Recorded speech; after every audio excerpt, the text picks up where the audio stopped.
Hi everyone, welcome to my new video in the Mathematics Essentials series. This video is finally on Surds.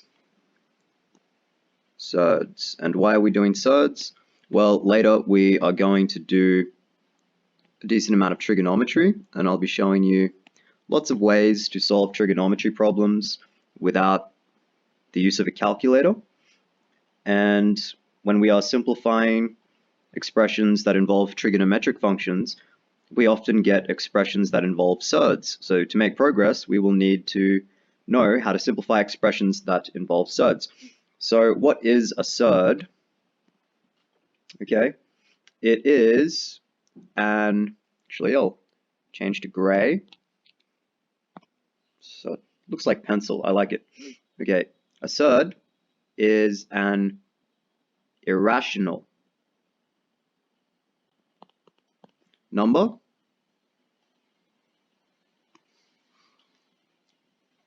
represented by a root sign. So I'll give you some examples.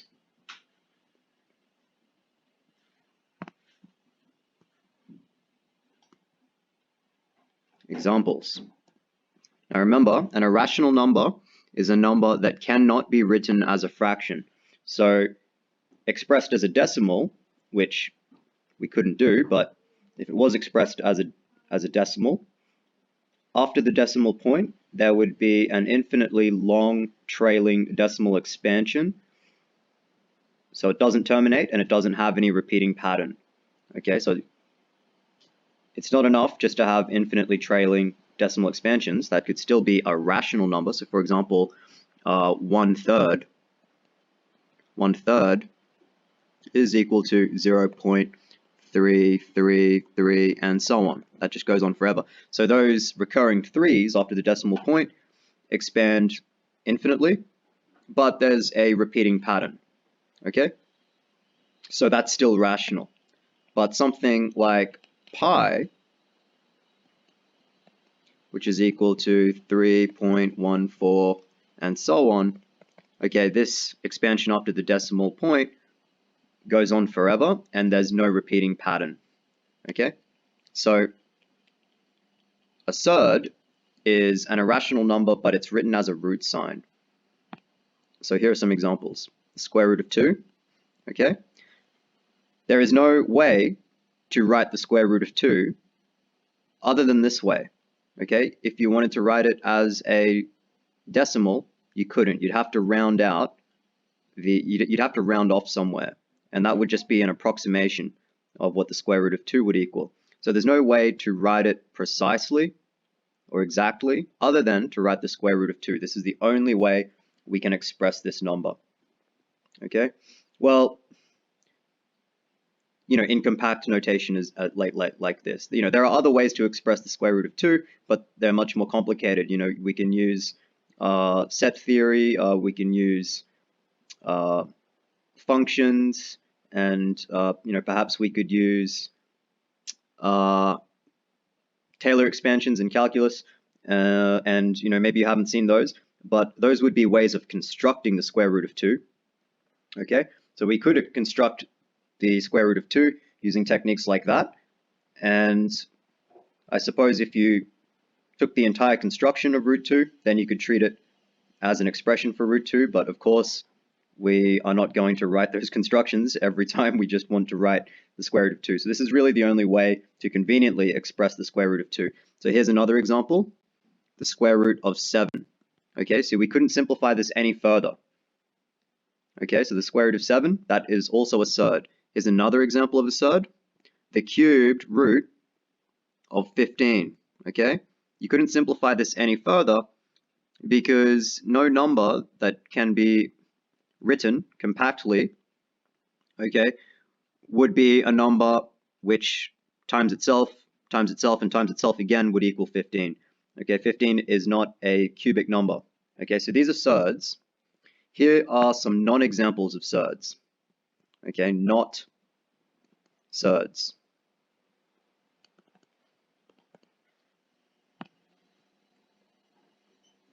So for instance, the square root of 9, okay, that is not a surd because firstly it's not irrational.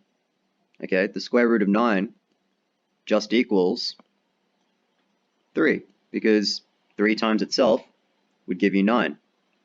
Okay, here's another non-example of a surd. The cubed root of 125. And that is not a surd because 25 cubed equals 125. Sorry, 5 cubed equals 125. So this would equal 5 because 5 squared is 25, and times it by 5 again, you would get 125. Okay, so these are not surds.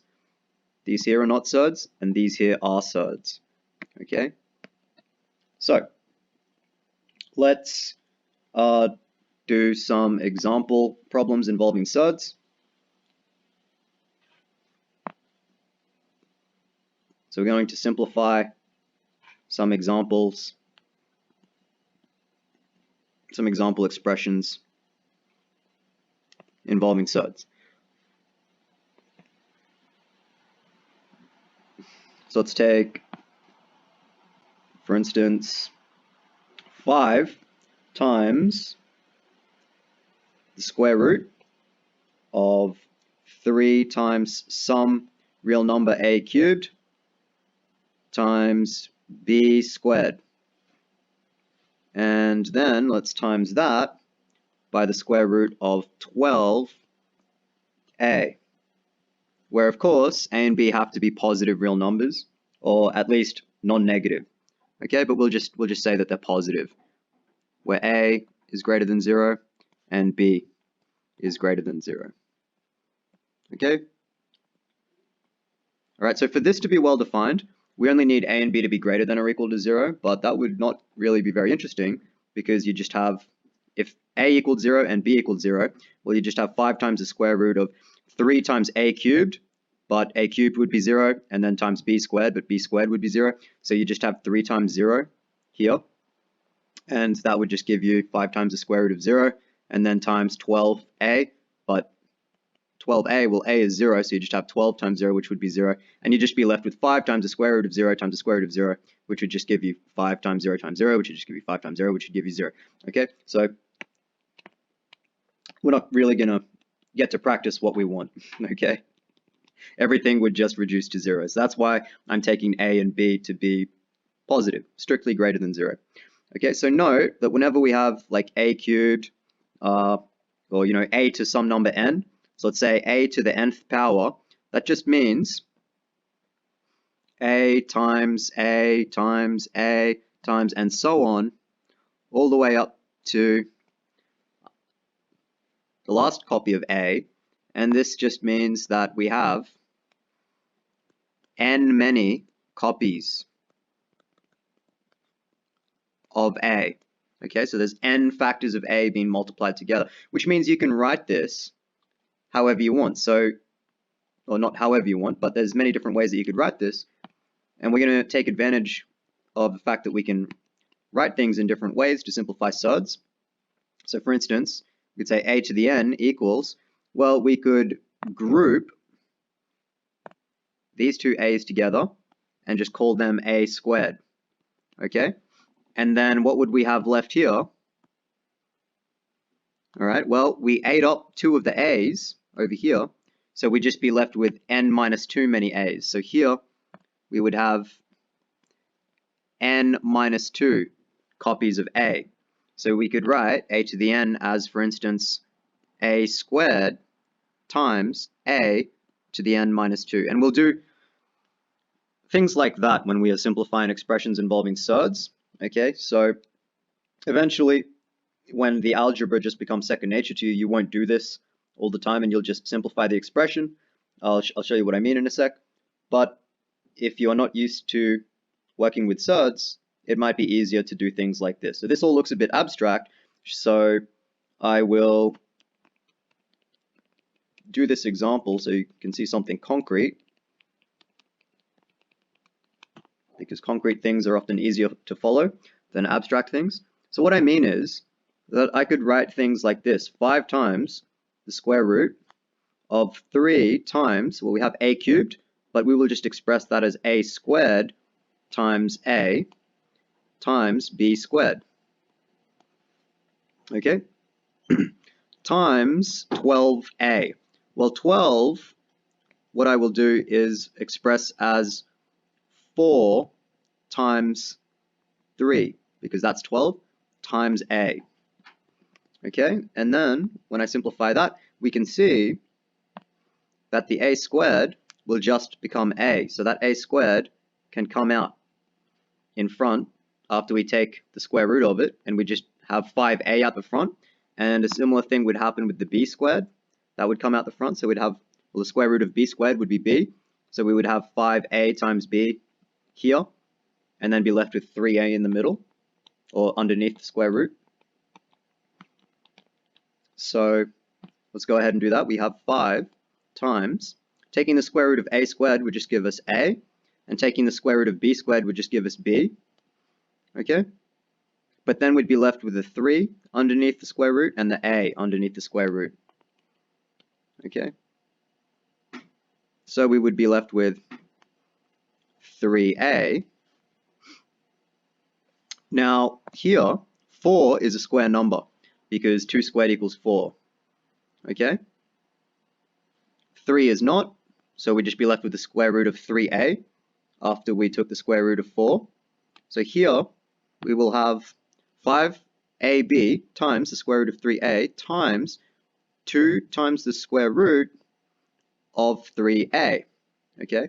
Now, what we can do is these terms, or this factor and this factor, the 5ab, we could multiply together, and what we would be left with is 2 times 5 times a times b. So that's the 2 and the 5 will multiply to give us 10 times ab, and then we would just have the square root of 3a times the square root of 3a. Okay? But remember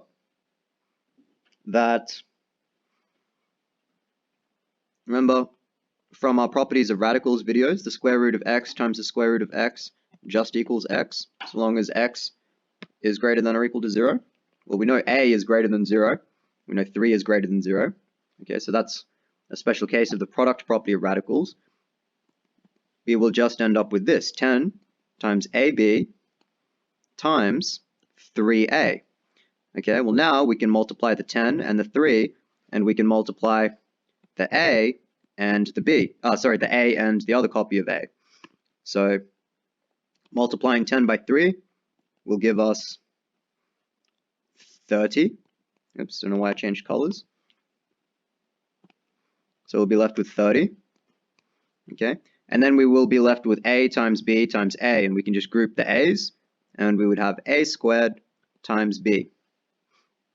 Okay, now all of that rewriting, where I rewrote a cubed as a squared times a and so on, and I rewrote 12 as 4 times 3, as you get better at simplifying expressions involving surds, you may not feel the need to do that.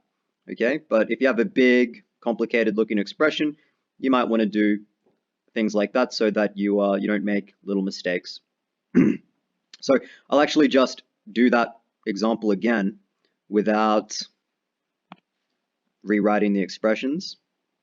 So again,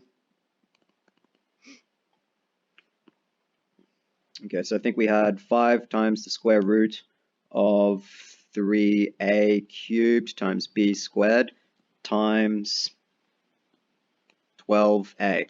Okay, so simplifying this, all we would have is, well, we know that the square root of 3 will just stay the same. The square root of a cubed would just be a times the square root of a, and then the square root of b cubed, b squared would just be b. So we're going to have 5 times a times b times the square root of 3a times, well, square root of 12, 12 is 3 times 4, so a 2 will come out in front of the square root because we'll take the square root of 4, so we will have 2 times the square root of 3a. Okay, multiply the 2 by the 5, that gives us 10 times a times b. Okay, and the square root of 3a times the square root of 3a will just give us 3a, and we'll be left with 30a squared times b. Okay, so that's that example done. I'll do another example. Let's say 5 times the square root of 3 plus 2 times the square root of 12 minus the square root of 18. Okay, so I'll rewrite these ones. 5 times the square root of 3 can't really be simplified because the square root of 3 is already a surd, and 5 is just in simplest form. Okay, plus 2 times the square root of 12. So 2 times 12 is just 4 times 3. Okay, minus 18. Well, 18 is just 9 times 2. So now we can see that this square root will take the square root of 4, which is 2, so that 2 will come out the front, and leave the 3 behind. We can also see that this square root will just take the square root of 9, and 3 will come out the front, so the 3 will go here, okay, and leave the 2 behind, okay? So simplifying, we will have 5 root 3 plus 2 times 2 root 3, right, which will be 4 root 3, minus square root of 9 times 2, or the square root of the product of 9 with 2. Well, the square root of 9 will be 3, so a 3 will come out the front, okay, and we'll just be left with the square root of 2. Now you can see that we have 5 lots of root 3 plus 4 lots of root 3. Altogether, that's 9 lots of root 3. So that's 9 times root 3, okay, minus 3 times root 2. And that's that example done. I'm going to do that example again, but I'm going to show you another way of rewriting surds, which just makes use of the product property of radicals and makes things look even simpler and easier. Okay, just in case that was a little bit much to follow if you are not used to expressions involving surds. So again,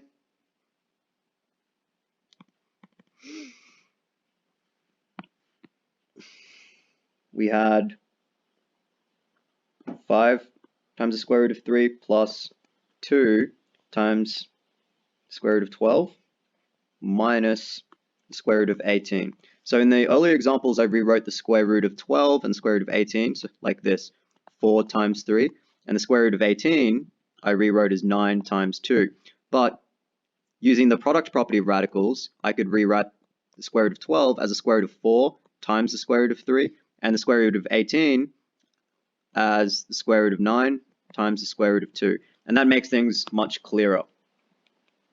So you might like to do things that way instead. So let's do things that way. 5 times square root of 3, okay, plus 2 times root 12, right? Well, 12 is just 4 times 3, so I can rewrite this as 2 times the square root of 4 times the square root of 3, okay, minus the square root of 18. Well, 18 is just 9 times 2, so I can rewrite this as the square root of 9 times the square root of 2, and it's much more obvious how this simplifies now. So 5 times the square root of 3 plus 2 times the square root of 2, well, the square root of 2 is 4, so we're going to have 2 times 2 times the square root of 3 minus the square root of 9, which is just 3 times the square root of 2, okay, and now all that's left to simplify, other than adding the like terms, 5 root 3 plus 2 times 2 is 4 times root 3 minus 3 times root 2, and again, you can see we have 5 lots of root 3, so this is just going, 9, so 5 plus 4 lots of root 3, so we have 9 lots of root 3 minus 3 times the square root of 2, okay, and the square root of 3 and the square root of 2 are surds, so they cannot be simplified any further. So those are 2 examples of expressions involving surds, which we simplified. So just to recap the whole video, we defined what it means to be a surd. So surd is just an irrational number represented by a root sign.